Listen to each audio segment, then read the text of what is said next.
What's up, YouTube? Okay, so basically this is the finished product. I showed you guys a video before of the branch that I had in the backyard that I wanted to break down into reptile wood, and I showed you guys the tank that I wanted to put that I had already put together for my new creature, and basically this is the finished product. All the wood you see in this tank, well, the majority of it, except for maybe one or two pieces, like that piece there and that piece there came from somewhere else. But all the bark strips, the two huge logs, everything that you see in this enclosure came from that one log. So basically, I soaked it for a month in salt water, basically aquarium salt and water. Just mix that together, and yeah, I soaked the wood in there. Changing the water every couple of days to remove tannins from the wood. And then I soaked it again in just plain water for a month, doing the same thing, changing the water every few days to get other excess tannins out and also remove the excess salt from the wood. So yeah, so it was basically like a 2-month process of soaking.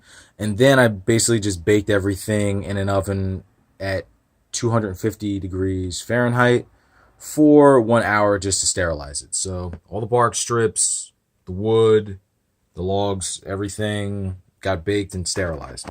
Now, the reason I did that is because tannins can be poisonous to reptiles. For desert dwelling species, you don't have to worry so much because the tannins don't leach out.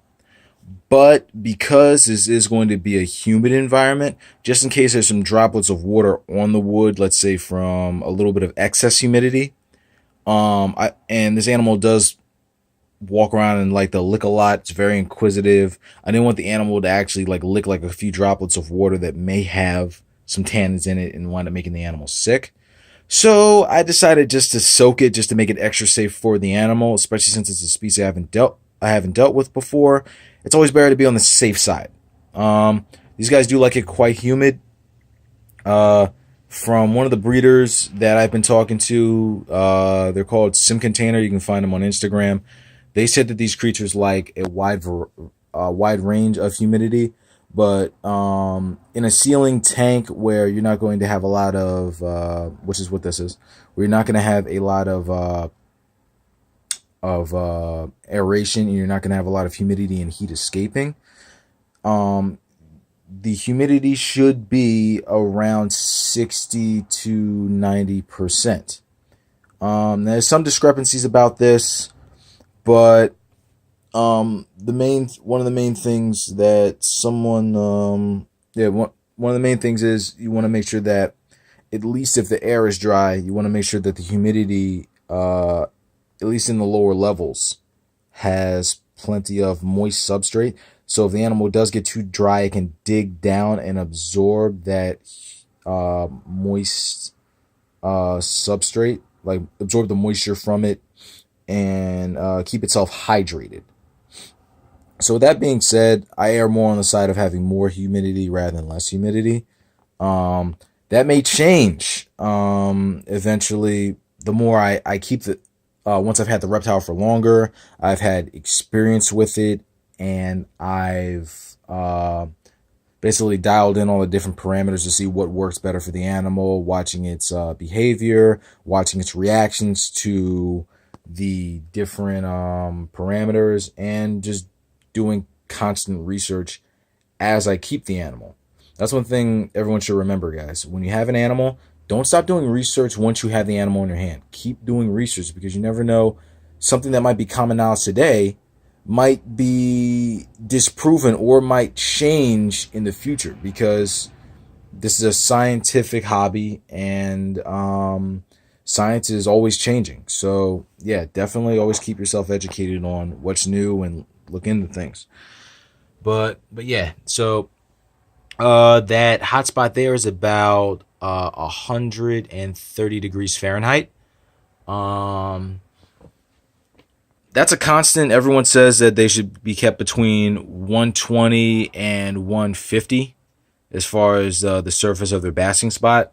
So I think 130 is like a nice happy medium. The ambient temperature of this substrate here is about anywhere from maybe like 84 to 90 degrees on the warm side, and then it dips down to about 70, 78 on this side. And as you can see, the ambient temperature from the probe that's on the cool side is about 82 degrees. So my temperature gradients right now are right where they should be, which isn't bad for not having an animal yet. I just want to make sure I get everything right before I get the animal. Now, granted, guys, everyone who's been watching my YouTube channel before, like, I'll give you an example. I used to keep one of my leopard geckos on sand.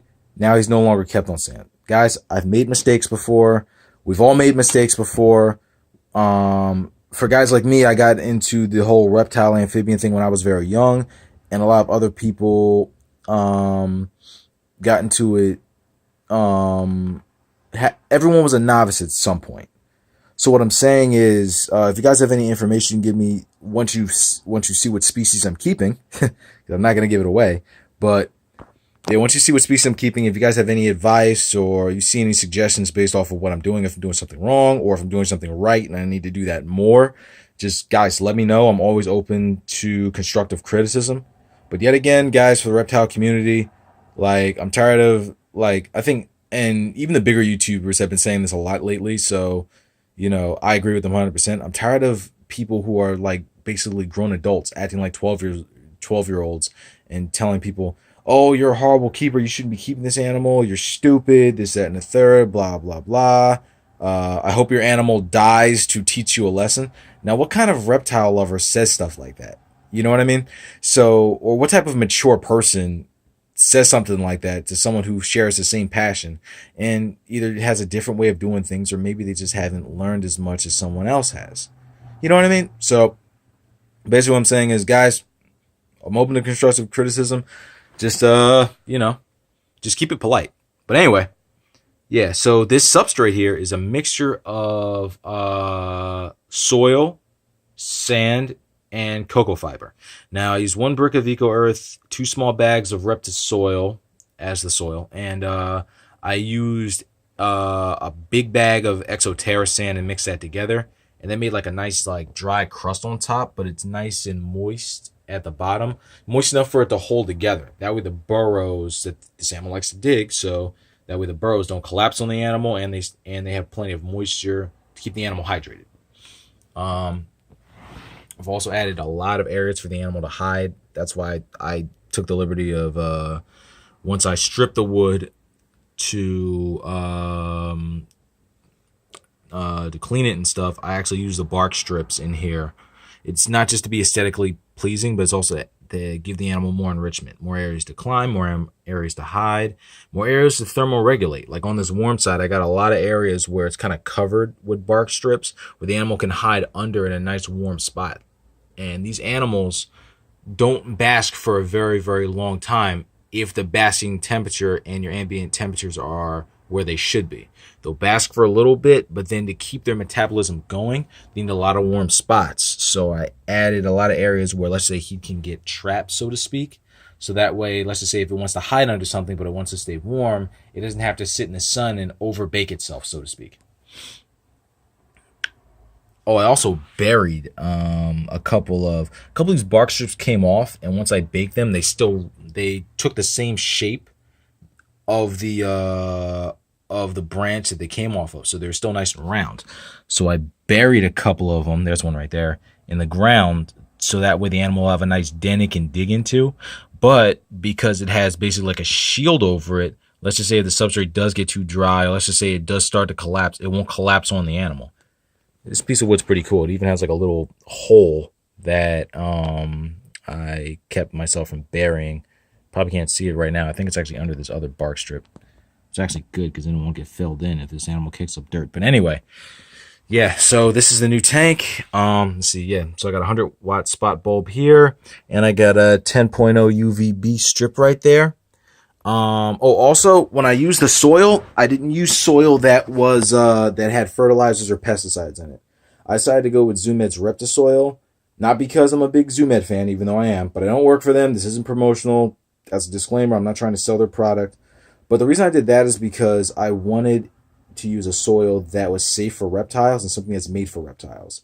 This thing had this is a soil that you can grow plants in, but that wasn't its main purpose. Its main purpose is to be safe for reptiles, so that's why I bought it and I used it in the mixture. So yeah, just in case anyone has any concerns over soil, don't worry, I've already taken care of that. And yeah, this is a 4x2x2 enclosure. It's pretty big, and I think this animal will have a nice, happy life in here. And I've only had these lights on for maybe about an hour and a half, and this temperature's still climbing quite a bit. But the hottest it gets over here is maybe about 85, which is fine. These animals like it hot. Yeah. So yeah, this is a pretty cool tank. Oh, and it of course tempered glass doors, and it comes with a lock. I just took the lock off completely for the video because I was doing a lot of messing around here earlier, rearranging it and cleaning the glass for the video. So yeah, I just took this guy off completely, but I'm gonna lock this back up as soon as I'm done. But yeah, guys, just to make this interactive and fun, try to guess what type of reptile I'm gonna put in here. This is gonna be really, really cool. It's gonna be a fun experience, something I've never had before. So if you're trying to guess by looking at one of my old YouTube videos, it has nothing to do with anything I've ever kept before. So yeah, feel free to guess in the comments. Don't forget to like and subscribe.